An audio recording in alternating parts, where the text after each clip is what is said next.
Our first speaker today is Arthur Fagelson, Manager of Industrial Development for Delaware, New Jersey, New York, Pennsylvania, and the province of Quebec at CSX Transportation.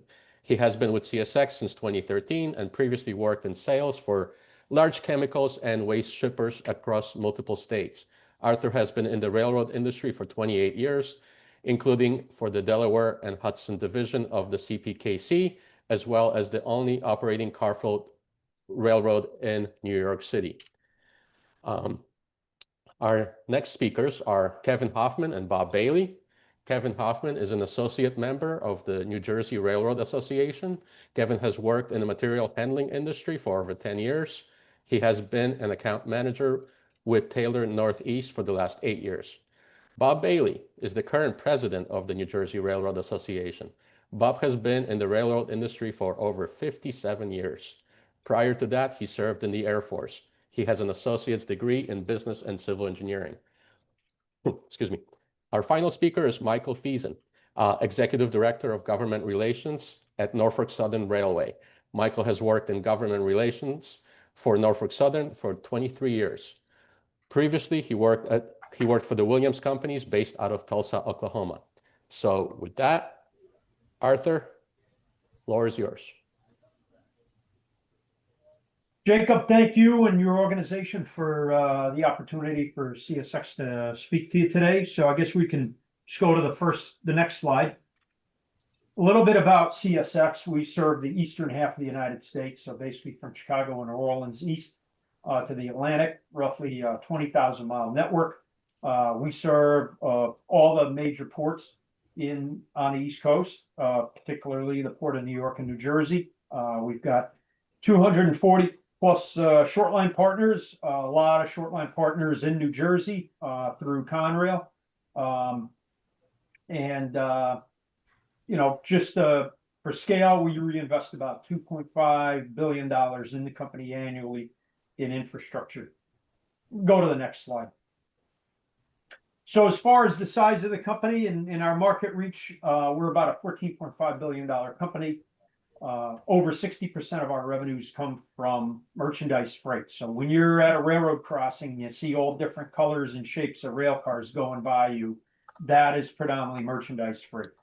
And what's significant about this is if you were to go back maybe 7 or 10 years, coal would have been number one in revenue. And by far now, chemicals is the largest business group. And something unique to the Northeast, waste is part of chemicals, and that's a large commodity, a major commodity that we move out of Jersey and the New York metro area. Go to the next slide. So there was a question about major regional infrastructure projects, and one of the largest projects we've undertaken is to double stack clear the Howard Street Tunnel in Baltimore. That is expected potentially to finish here before the end of 2025. There are also 2 bridges that need to be raised to allow double stack containers to move up and down our I-95 corridor. And so the whole project should be complete by early 2026. And that'll benefit the state of New Jersey as far as all the commerce that comes in via intermodal traffic and in and out of the Port of New York and New Jersey. We go to the next slide. So a little bit about our business mix in the state of New Jersey, and directionally, hopefully this makes sense. So when we say shipped by volume, those are products that are leaving the state of New Jersey, and then received by volume, those are projects coming into the state of New Jersey. So for agriculture and food, obviously a lot of your consumer goods, as well as feed going into South Jersey. There's also feed that comes in through the Port of New York, New Jersey for export. Automotive, huge automotive terminal there in Newark. I think Jersey has, besides Texas, the highest density of chemical plants. And so there's a significant amount of chemicals coming in and out of New Jersey, as well as we mentioned, waste is part of our chemicals business unit. And there's a lot of waste that leaves New Jersey on behalf of the state and the New York metro area. As you can imagine, not a lot of coal, and a lot of intermodal just by way of the ports. and a lot of the consumption that happens in New Jersey. Besides that, a good amount of paper for printing, packaging, and stuff like that. We put about $12 million capital investment annually into the state of New Jersey. Just not a lot of miles in the state of Jersey. Most of the freight business handled in Jersey is done by Conrail on behalf of CSX. And, you know, as well as we have a lot of great short line partners in the state. Go to the next slide. So we wanted to share some industrial development trends with you all. We're seeing a lot of interest in waste. I think as a lot of the landfills that kind of sit on the periphery of New Jersey that are being trucked to, a lot of those landfills are due to run out of acreage, out of space. Some of those are in South Jersey, so there's a huge opportunity for waste to leave the state of New Jersey and go west and south. I think renewable fuels, specific to Jersey, I think there's the opportunity for a renewable fuel mandate, and that will drive a lot of biofuels into the state. We're seeing a lot of interest in the region for warehousing, particularly food grade, for distribution, some packaging. There's been interest in light to medium manufacturing, as well as warehousing is always big in Jersey. All you have to do is go up and down the Jersey Turnpike to see all the warehousing.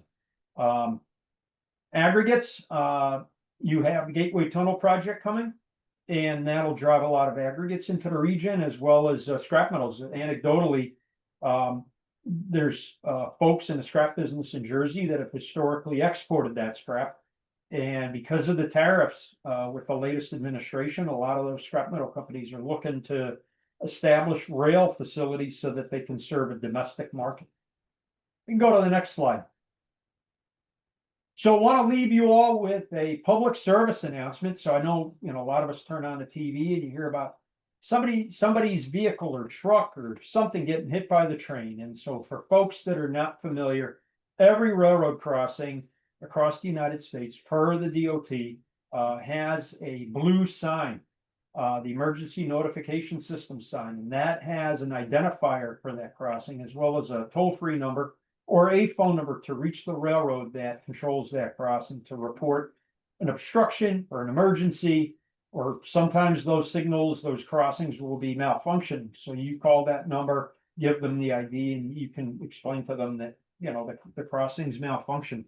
So just want to bring that up, as it seems to be on the news very frequently. And I think that's my last slide.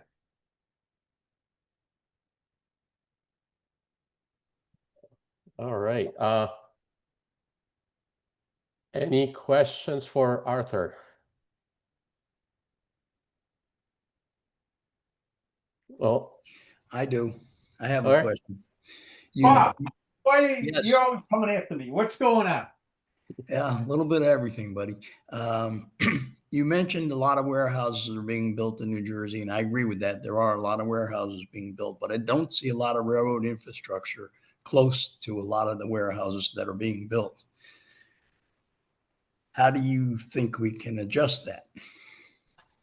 So, Bob, I sympathize with that, because what we find is either a lot of warehouses being built away from the railroad, or warehouses that are built basically at a perpendicular angle to the railroad, which precludes them ever getting rail service. So we've tried to reach out to some folks proactively. So as some of these developments come up on LoopNet or other resources, reaching out to these warehouse folks to say, you know, let's talk now before you build this, before you pour the foundation. Understand that how you lay this warehouse out is either going to give you that flexibility in the future, or you'll basically cut yourself out. The other thing is, you know, you folks were astute enough to talk about clearances. So there's parts of New Jersey that are, because of legacy infrastructure, are restricted to, you know, plate C, can't do plate F. There's parts of New Jersey that can't do 286. And so the trend in boxcars in particular is that boxcars are trending to plate F. You don't necessarily have to load them to 286. but everybody's using 50-foot, 60-foot playdeck. And at some point, as the old box cars, the standard height cars, go out of circulation, they're all going to get chopped up. They're going to be 50, 60 years old. The whole fleet's going to be playdeck. And the folks that are not building rail infrastructure to their warehouses, they're going to lose that opportunity to pick up that boxcar business in the future. Right. Is there anything you can see that we here in the state of New Jersey can do to help CSX, NS, everybody get to these warehouses? The only thing I can see, Bob, having spoken to some of the developers and some of them are smaller. I don't know if there's an outreach opportunity, if there's a state-based warehouse developer association for the New Jersey Railroad Association to maybe reach out to them proactively and say, hey, for all your membership, be aware you're potentially leaving a great opportunity on the table. And as the economy in general tries to get more green, and as hopefully more freight ends up on the railroad, those warehouses that have neglected to lay themselves out appropriately or have neglected to engage the railroads, they're going to miss that opportunity. Right. Thanks, Arthur. Yes, sir. Yeah, so I'm glad you brought up the Plate F 26K stuff, because we've been at it for many years at NJTPA, looking at all the locations throughout the region, making maps, identifying the specific locations, and two parts of the project that I discussed earlier actually deal with Plate F. We're looking to see kind of high level what would be required to get Plate F clearance through Perth Amboy. And then the second project, the full concept development study on the Morristown line, is hopefully going to result in that entire corridor from Phillipsburg all the way to the Whippany line being cleared for Plate F. So yeah, we're very well aware of that, and we're trying everything we can on that. There's a couple questions in the chat box. Has there been analysis on ideal locations or municipalities for warehouse locations? And Trevor, I don't know if you want to maybe unmute if you're talking specifically rail-served warehouses or just any warehouses. Yes, rail-served warehouses. Yeah, so I don't know, Arthur, do you guys kind of target specific locations when you're looking for, I mean, without giving away any business secrets, can you maybe just kind of high level talk about how you guys identify potential spots? So we don't necessarily do that, I would say. I mean, that's primarily driven by the developers. So whether that's Prologis or somebody else, they're finding parcels of land that are conducive to the size of warehouse they're building. And the other trend we're seeing is folks are building 400,000, 500,000. Some of the projects are 1 million square feet. And so those folks are looking at acreage that'll accommodate that type of square footage. So, they at some point, the folks that are savvy are then engaging the railroads to say, well, we would like to bring rail to such and such warehouse. But if the question is the railroad going out and directing these folks where to go, that's not necessarily how it works. They're kind of finding markets where they want to be. They obviously want to be by the major highways. I mean, you're already a huge consumer market in New Jersey, plus the New York metro area. And then it's just trying to find the synergy between, if they're proactive to come to the railroad, then we work together to identify those 50, 60, 70 acre sites. And sometimes they're already finding it looks like most of them are just landing on old brownfield sites throughout the state. So those are primarily along the major thoroughfares. Some of them are along old rail beds or active rail. So I don't know if I understood the question correctly, but we're not directing those developers where to go. We will aid them if they're interested in having rail service up front. And I think that's where, Bob's question is relevant. Is there some sort of proactive outreach that could be done by the New Jersey Railroad Association with these various developers, but to me, they seem to all work on a project by project by project basis. They don't seem to go out and say, okay, well, let me identify 3-4 places where I can get rail. They see a piece of land, it's got good road access, the price is right, they're gonna go after that piece of land, and then all the other pieces kind of follow. And it's you know, as you said before, it's specific industries that utilize rail too, right? So it's not going to work for everybody. So that's another piece in this. And I know Morris County that and I don't know if anybody from Morris is on, but I know they actually own 3 branch lines in the county itself owns the 3 branch lines, and they are, you know, kind of always kind of making, you know, updates to their inventory of potential, you know, sites for you know, for rail served kind of light industrial development. Couple more questions came in. I think this goes to the kind of the design of the site. Could we also try offering education about this to the site civil engineers who are working on these projects? So Sure. that they, right? Yeah. So sometimes those civil engineers are basically contracted by project. So yes, and CSX, you know, if we're involved, we will help clients with at least the conceptual design. I think Conrail does the same. As far as, so if they've already picked out the plot of land and there's railroad adjacent, and they're asking for, you know, well, how could we potentially lay out the site? We will assist them with that.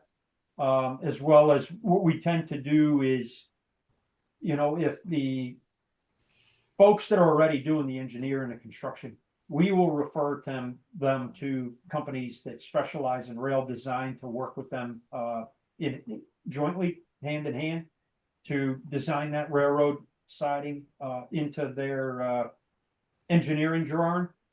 Some of the companies are savvy with rail, some are not. So I think that's kind of the part we play. We won't do the full-on engineering for them. It's got to be an independent party, at least as for CSX. Do you own any real estate? Do we own any real estate? Other than the actual railroads, like actually, like, you know, like properties that could be, you know, viable for something like this? There's isolated spots throughout New Jersey that do. I think if you go back in history, the railroads kind of went on a free-for-all selling land in the 80s and the 90s when they needed cash. And so there's not a huge amount of real estate left. But yes, we own, I think as all the railroads do, we own land along our right of way. All right, so a couple more questions, and I know, Arthur, I know you have to jump off quick, but just if you can take a couple more questions. Is boxcar loading more desirable for freight operations by CSX and other freight railroads compared to intermodal loading? I think they're two different markets. The boxcars have their place. Intermodal is more of a truck-centric service offering. You know, if you're along the railroad, you'll actually now start to see FedEx Freight is on intermodal. Amazon, you see tons of Amazon boxes on intermodal. So they're kind of two different service offerings. You know, on the boxcar side, that still favors heavy, bulky items. So if you think about steel coil, roll of paper, case and palletized goods that are heavy, maybe not as time sensitive as the stuff that needs to move intermodal. So they both have a place. Okay, a couple more. What type of warehouse facility would be able to benefit from rail, assuming they are near the rail line? I think any warehouse facility. I mean, if they want to bring in those goods, they're going to be boxcar goods. So that could be food stuff, refrigerated, insulated. So, you know, we move orange juice, we move beer, soft drinks, Gatorade type products.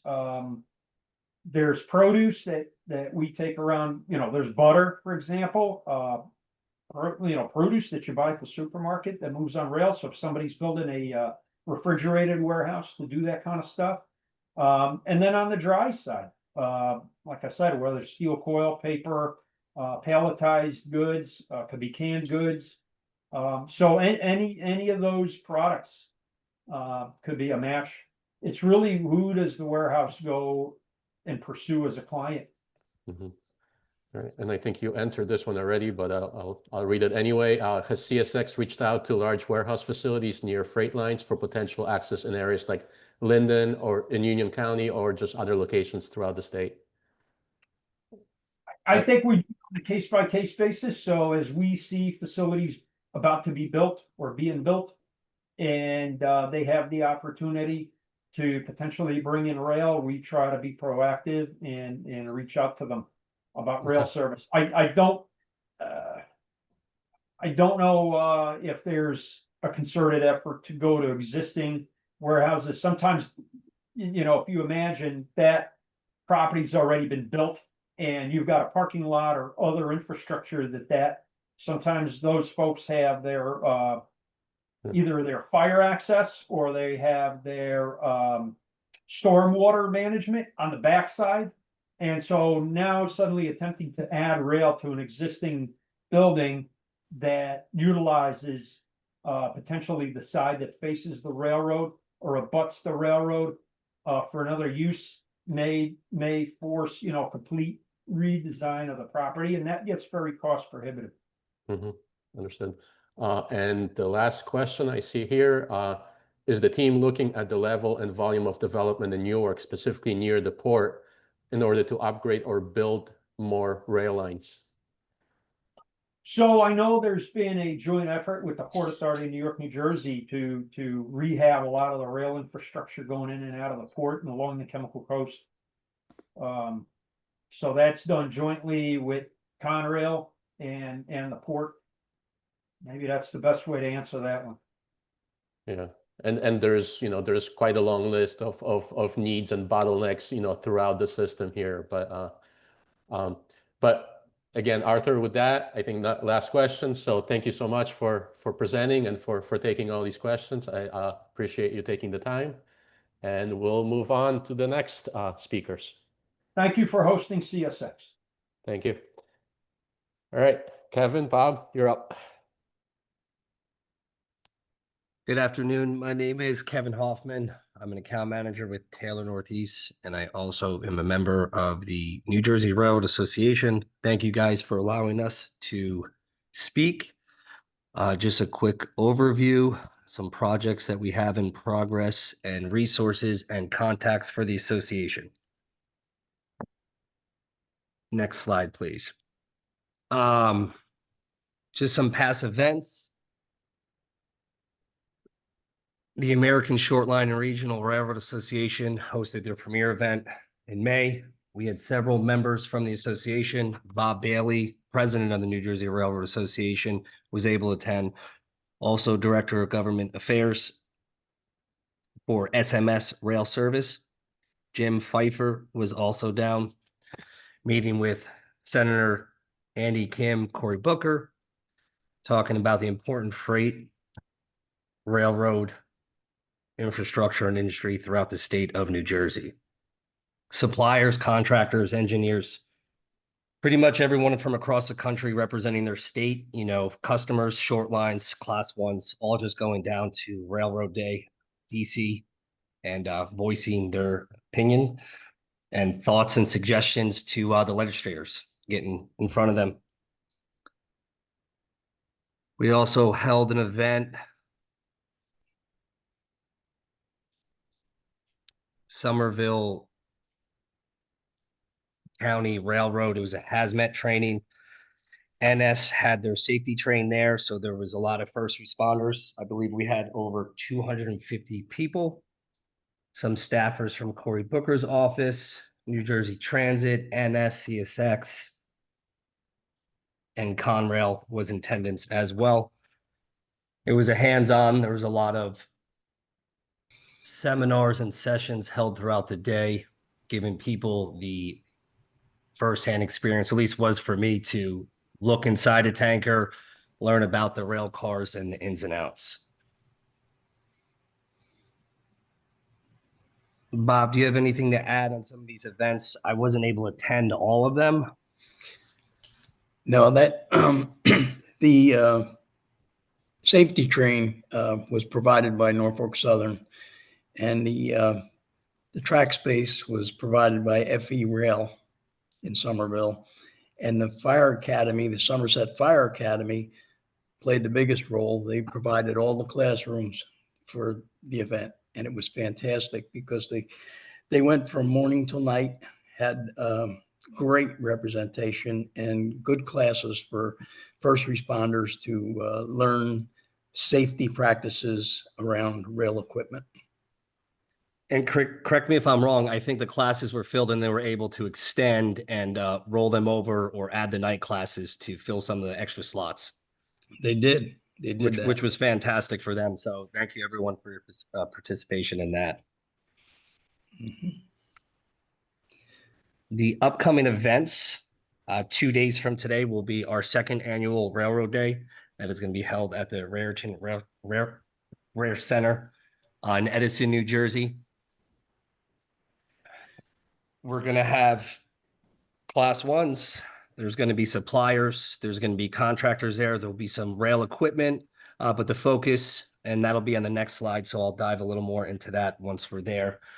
But it's basically just to give everyone a hands-on, there'll be tanker cars there. There'll be beam cars, box cars.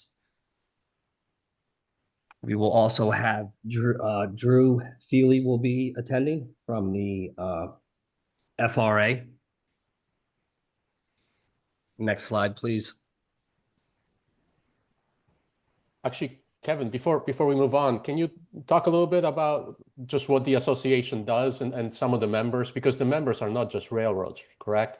Yes, that's correct. Yeah, so the New Jersey Railroad Association consists of not just class ones. It could be vendors. It could be customers. My involvement in the association is with, through Taylor Northeast. So we're a vendor. We provide some material handling that connects to the railroad industry itself. So yeah, there's all types of members, suppliers, contractors, engineering firms. So not just the railroads itself. Yeah, we have the short line railroads, quite a few of them.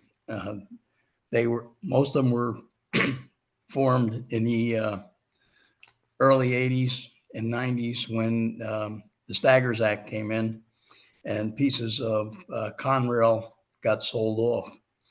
And they were railroads that were in disrepair, and the short lines have taken them and they're making them viable entities. And as far as land, the question earlier with Arthur, a lot of short lines do have land close to the railroad. And we try working with the state of New Jersey in the Commerce Department and getting people interested in locating next to a railroad. And it works. It's a lot of work. And Arthur's right. It's something that a lot of developers overlook. And it's unfortunate, but they do. So shame on us for not educating the world out there, because it's our business. Thank you. I believe when you first, the association used to be the New Jersey Shortline Railroad Association, right? Yes. I think that's when I first started going to meetings many years ago. Yes, that's true. In 1991, I was actually the founder, along with several other local railroads. And we started it as the New Jersey Shortline Railroad Association. Okay. And at that time, that was not my choice. I just got outvoted by everybody else because we had more short lines in the railroad, in the industry. And at that time, we chose that name, and we went that way until 2019. 2019, we changed our name to the New Jersey Railroad Association, which is more appropriate because the class ones have always been involved with our association, always. And not all the time do we agree on which direction the whole thing is going to head, but we can all speak with one voice when we get in front of Congress or the Senate or the legislation here in New Jersey. Is New Jersey Transit a member? Yes, they are. Okay. All right. Kevin, I'm gonna advance to the next slide for you. No problem. And this is just a few projects in progress that we have. The Portal Bridge, which is the 2-track construction project that's being existing. It's being replaced on the Northeast Corridor.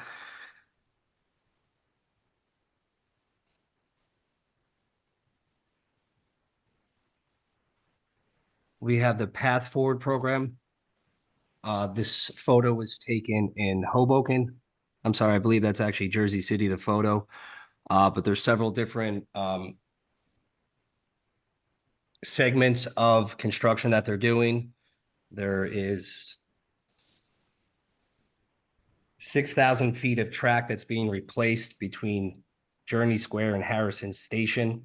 Some stations are getting additional LED lighting, retiling, just pretty much call it a facelift, so to speak. And most importantly, the additional interlocking system, which is going to reduce impact of delays and enable other path trains to bypass disabled trains, which overall will just decrease the delays of passenger transit, specifically path and anyone else that would be sharing the track. The express rail system, Port of Newark.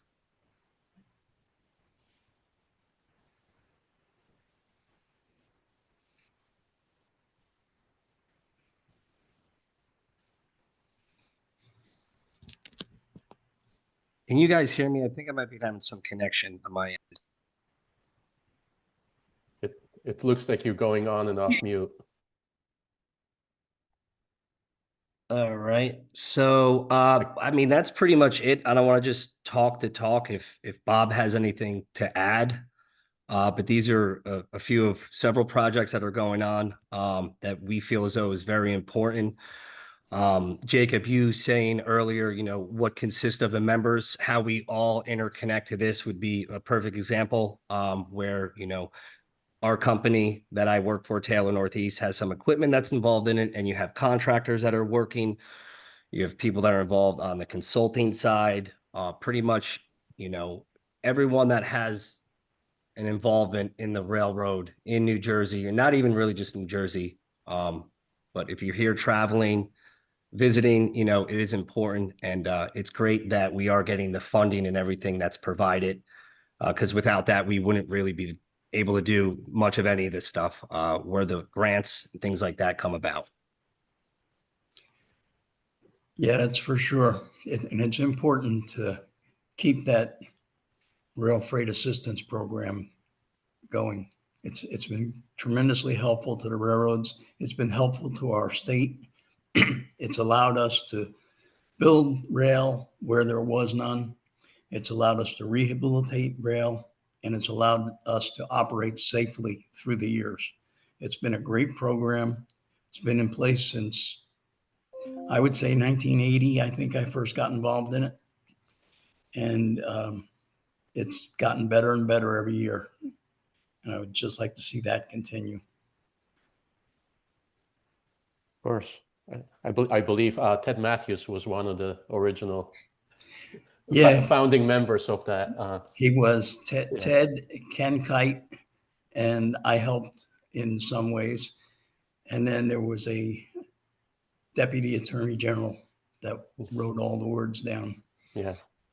And just for everybody on the phone, the reason I brought up Ted Matthews is he's a former director of freight planning at the NJTPA. So, but anyway, I'll keep advancing, Kevin. Now to the resources and contact. Thank you. Yes. So yeah, this is just has the information. I believe this is will be passed, and you guys could click the links. But this has the agenda for Railroad Day that we are hosting. I should say that the Raritan Railroad Center is hosting, allowing us to use their space, donating their time, personnel to host this event August 20th. The agenda is attached. There's also a LinkedIn link for the New Jersey Railroad Association as well, has my contact information if there's any questions, as well as Bob's information as well. Right. And Some of the On, photos here are just previously, so this would be our second annual one that we're hosting this week. Some photos to the right on this slide, or the event that we held down at RCC of Paulsboro, New Jersey. They were very nice enough to offer their entire property. For the first one that we did, there was some rail related equipment, and that was basically just, we called it Railroad Day 101. People that may just be in procurement never really get to get out in the field and, I don't want to say see what a railroad tie is, but or understanding, what's involved in it. That top picture is it was actually a demonstration live of the fusing and welding of railroad sections. So that was kind of just to give everyone just a lay of the land, show them that there's different types of composite ties other than wood. A lot of stuff has changed since the beginning. So we wanted to, again, show everyone what it's all about. If again, they're always just maybe in the office or just aren't having the opportunity to get out in the field and see it. Mhm. And notables that'll be there on Wednesday are Drew Feely, the administrator of the Federal Railroad Administration, and a couple of his associates, which I don't have their names, unfortunately. And along with them is our DOT Commissioner, Fran O'Connor. And we're going to give them all an opportunity to speak. And I can almost assure you that the FRA is going to be talking, like they always do, safety, which is important in railroading. And Kevin, you got anything else? Not at the moment. Okay. Is there any more slides? Nope. That was the last slide. That was it. Okay. Questions? Or are you not ready for that, Jacob? Yeah, so one came in and I guess maybe it was for Arthur as well, but I think you guys can probably handle it as well. Should communities consider implementing railroad industrial zones within which industrial land development proposals for properties are required to include rail loading design and access? I love that. Where do I sign up? I thought you might. Yeah, no, I mean, look, we've done a couple corridor studies where we've looked at one was kind of looking at the corridor from Phillipsburg to Morristown, looking at all the Plate F to E6K issues, but at the same time identifying some potential land for development should those constraints be addressed and resolved. And then we follow that up with a larger study looking at the entire region where we have needs for Plate F and 286K, and also doing a kind of a similar kind of analysis. And that study was called Freight Rail Industrial Opportunity Corridors Program, or FRIO for short. So we have been looking at all this stuff, but I don't see any other questions for you guys right now. But I do have one, and Bob, you kind of touched on it a little bit. Is because the association has so many I guess diverse members. What happens when you kind of when there's an issue that comes up and there's different sides of it? Do you kind of stay out of those conversations, or do you kind of go with the majority? How do you handle those type of We situations? usually talk through and work it out. Okay. There are certain issues that, you can't really resolve in a meeting like that, an open meeting. So kind of handle them in the background. But the bottom line is it's more working towards what will benefit the state of New Jersey and the association together, rather than trying to butt heads against one particular item. Mm-hmm. Okay. Another question just came in. Does the Wednesday event require a prior sign up? I can answer that. So, we obviously want to have as good of a head count as we possibly can prior, but you can sign up the day of. If anyone does want to commit to it now, just shoot me an email, give me your information. But there will be a sign up sheet starting at I believe 8:15. Okay. All right. And another question on the Wednesday event, is there any kind of dress code, PPE, anything required along those lines? No PPE on that day. We're not going to be near the equipment other than, getting close to it. Okay. Even when we were down last year, you can see how far away on that photo, how far away the people are. Okay. They just have on regular shoes, not work boots. Okay. And it's a safe way to do it. It's a distant, you're not getting right up close to it, so you're not putting yourself in danger. So we can get away without the PPE. If you feel more comfortable with PPE, that's fine. You're welcome to wear it. Okay. And another question from Kamal, how many short lines exist in New Jersey that are members of the association? I think it's 21, Kevin. Yeah, so I believe 21 total short lines in the state, and I believe we have close to, if not, we're probably teetering around 18 to 19 of 20 of them. But they have been since, throughout the founding in the start of 1991. Some have more involvement than others, right? To where maybe a period they were very much involved and they're just not as active. But we've had all short lines in the state of New Jersey involved, and we have close to 95% of all the short lines that are members. Whether they, send somebody on behalf of them, or just kind of keep an eye on what's going on. Maybe not attending as many of the meetings, but their involvement is still very much a present and there. Yeah. All right. So I don't see any other questions, so we'll move on. Thank you, guys. We'll move on to Mike. Okay. To talk about some recent news. Okay, Mike? yes, can you see me? Can you see me, Jacob? Yes. Yes, I can Okay. see you. I can hear you. Everything's good. All righty. Here's what's going on. There's essentially an elephant in the room. That's the announcement of a merger between Union Pacific and Norfolk Southern. That news has been out probably about 3 weeks now. The boards of both Union Pacific and Norfolk Southern have agreed that Norfolk Southern would be purchased by Union Pacific. That's big news in the railroad world. This would be essentially if approved by the Surface Transportation Board and just about everybody else who would have to weigh in on it, this would be the third transcontinental railroad in North America. There's two in Canada. Canadian National and Canadian Pacific go from coast to coast, from the Pacific all the way on over to the Atlantic. But it'd be the first transcontinental railroad in the United States from there. So two other railroads already go from one U.S. border to the other. That's Canadian National and Canadian Pacific. They go from Canada all the way down to Mexico. Canadian National also goes deep into Mexico. So this merger essentially is kind of late to the game as far as extending from one border to another, either north to south or east to west from there. So there's a lot that needs to happen. It probably take about 2 years for approval. The main governing federal group that does that gives the approval is the Surface Transportation Board.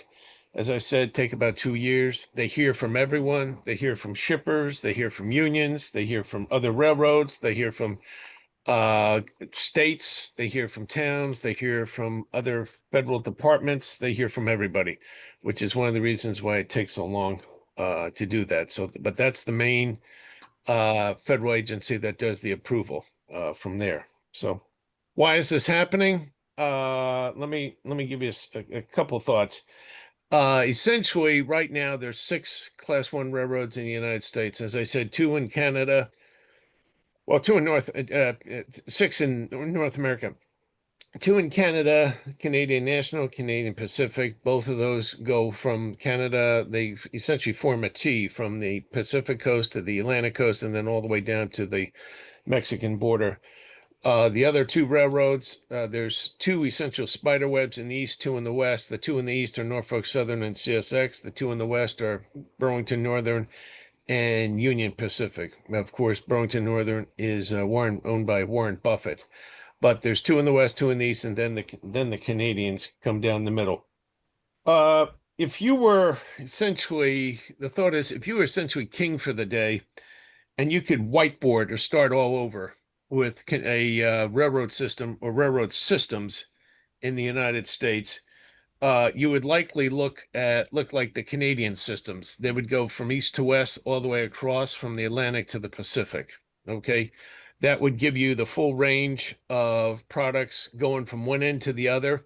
You know, there's a lot of rich retail markets on both the West Coast and the East Coast. There's a lot of raw materials that are produced in the central part of the United States, and that would allow freight to go east to west quickly that way. And let me also say this, railroads compete with each other, but what a lot of people don't realize is one of our main competitors really is truck. Okay. It's easy to get into trucking. Okay. Anyone who can get a commercial driver's license can be in our business and you're hauling freight. Okay. And as truckers used to tell me all the time, they'd say, you know, it's easy to get into trucking. All you have to do is make the payment on your truck, pay for the fuel, pay for your lunch, and make your child support payments.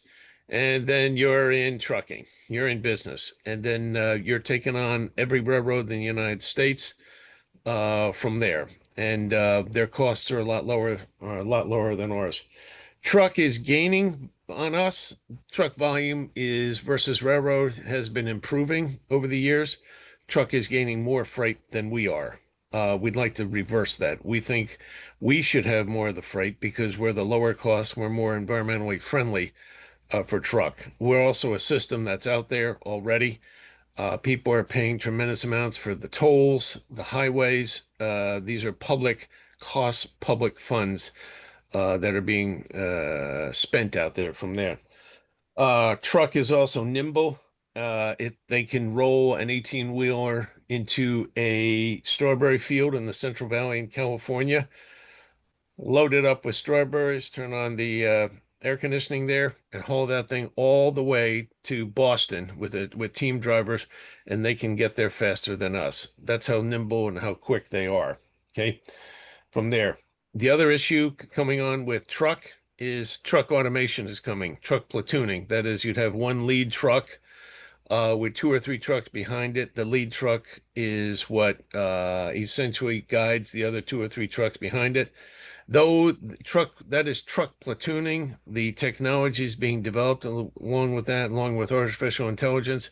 Truck platooning is heading our way. Truck platooning you would see mainly on the interstates, but it's coming from there.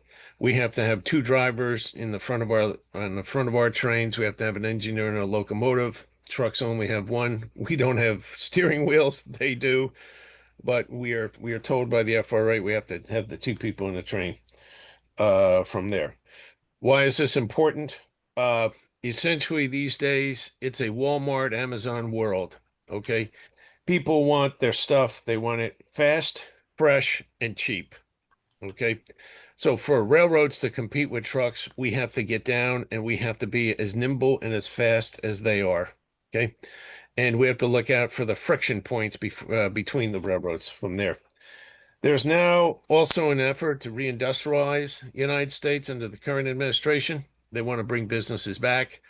The rails have to be ready for that. If we're going to start bringing manufacturing back to the United States, we're going to need to get the raw materials to the factories and get the product out fast.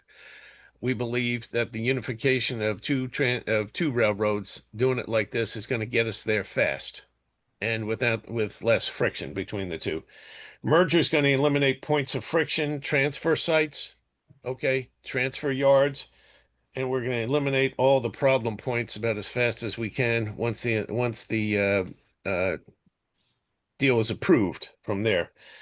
The SDEB says when they look at this, they're going to stay on schedule.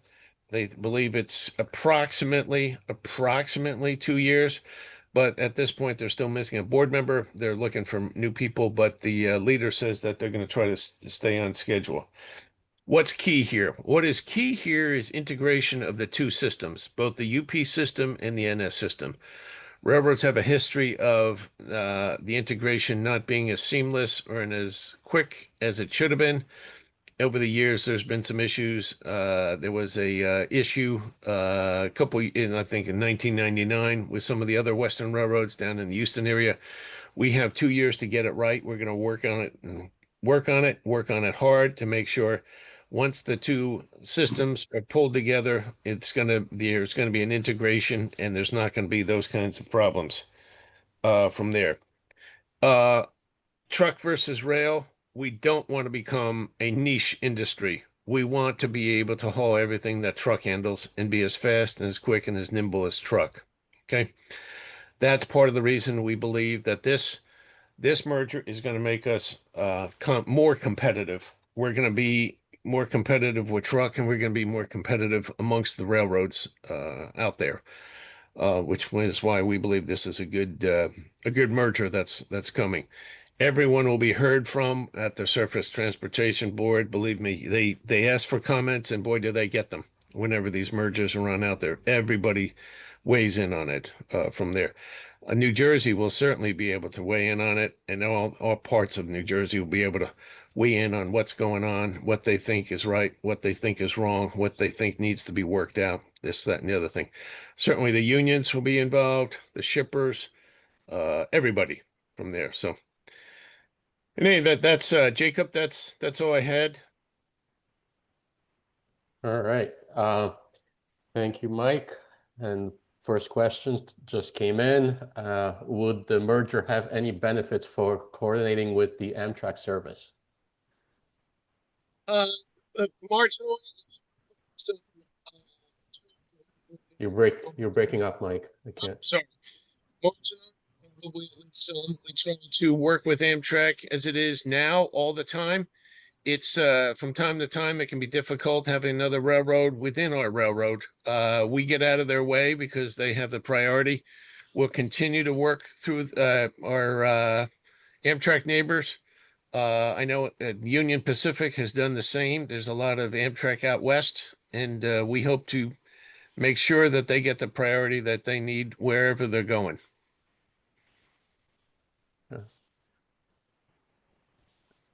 Any other questions, please? Okay, another question. Do you envision any significant shifts in freight flows affecting New Jersey, and can we expect more freight traffic? Probably some. We hope there'll be a lot more freight traffic. We hope we're getting a lot of trucks off the road. So yes, we would hope that. That's revenue for us, and that's, trucks off the highway, less, traffic clogging trucks on the main highways, 80, Pennsylvania Interstate, 195, 95. We hope so. We hope we get cheaper.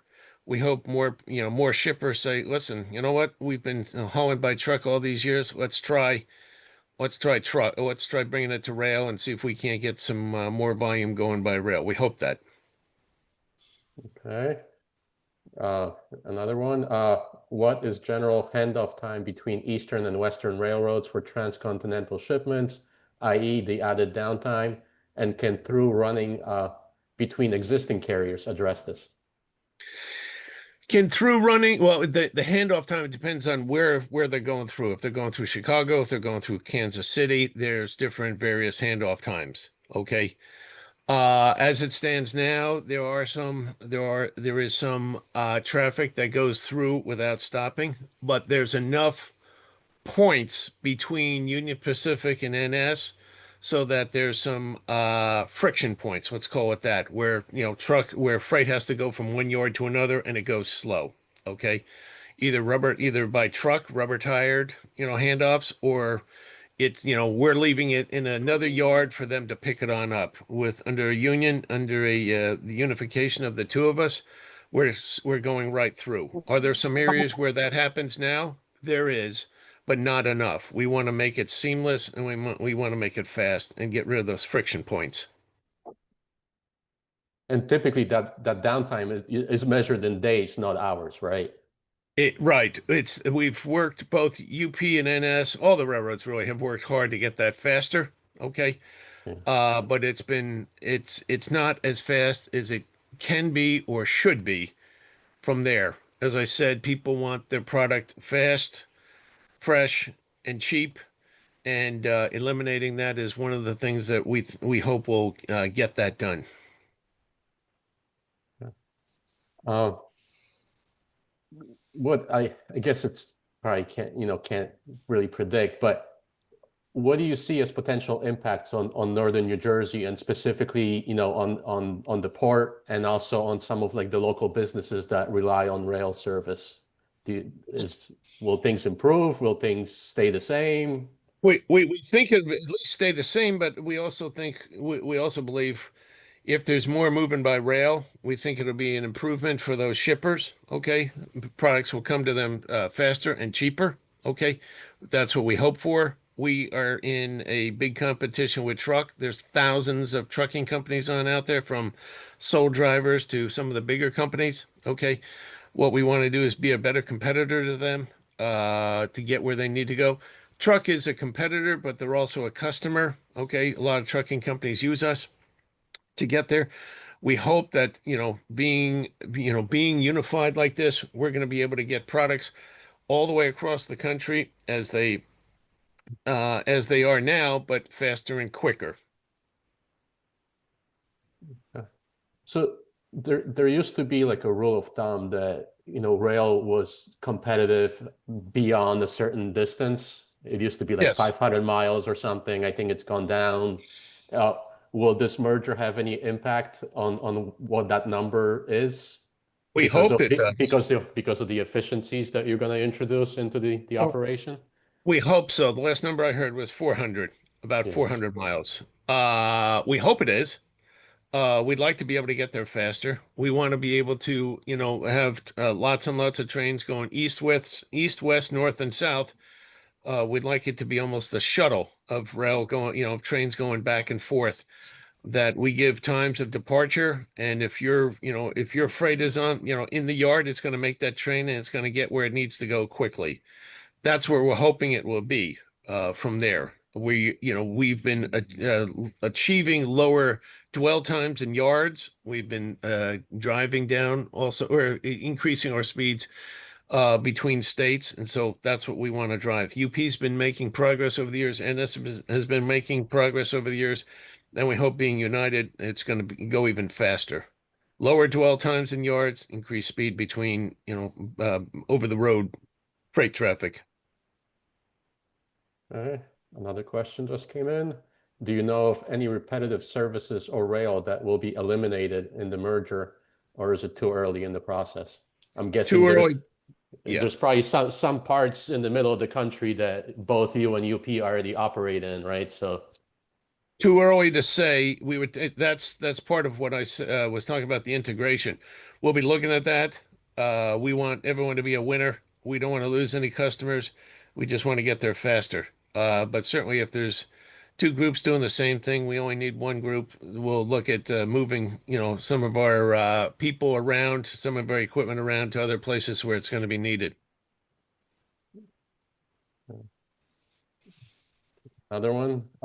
So you see a continuation of precision scheduled railroading, or will you move toward a more flexible blocking and capacity-based model, making use of positive train control and, I guess the added capacity that comes with that? Positive train control will always be with us from here on in, so we'll be using that. What we want to do is to use how do I say that, the Hunter Harrison model worked very well for a long time. There needs to be a little more flexibility in it, though. We're still doing, in a sense, some clean sheeting in some areas to see where we can move stuff faster. Okay, but we've learned that there needs to be flexibility in what we're moving and where we're moving it. Look, we want to make things work. Okay, whatever works the best way, whatever works the fastest way, and certainly overall is safety. So we want to be able to get there as fast as possible. If that requires some of the older Hunter Harrison models, fine. But if it also, requires the more flexible modern methods, we certainly have, now that we've digitized the networks, okay, we can see more into the system. And what we want to do is use that to move stuff faster. Artificial intelligence is going to help. Leader technology is going to help. We want to use, the least amount of fuel to get as far as we can when we're running from where from one point to another. So we are extremely technologically advanced now. For a long time, we weren't. The railroads weren't. The history is. Now we want to just about anything that's out there to make things cheaper and faster and safer, we're going to use. Okay. Now, probably too early to say, but I'll ask anyway. Is this merger going to result in significant new investment in the infrastructure side of things? Probably, yeah. Probably where it needs to happen, yes. Yeah. Well, the railroads have been spending a tremendous amount of money on new infrastructure in a lot of areas. Railroading is not cheap, but where we think it's going to save us, we'll put the money in there. Okay. Another, I guess, local impact thing. Any changes that you anticipate to the Conrail shared assets area or to all the short lines that we've been talking about throughout today's meeting? Too early to say. That's, certainly UP and, and NS are going to be talking about both Conrail, the NYS and W, and also the Pan Am in New England. Those partnerships, we'll be talking about that intently with our partners for a long time. All right. Any other questions? And if you don't feel like typing it, you can raise your hand or or just unmute and ask a question if you'd like.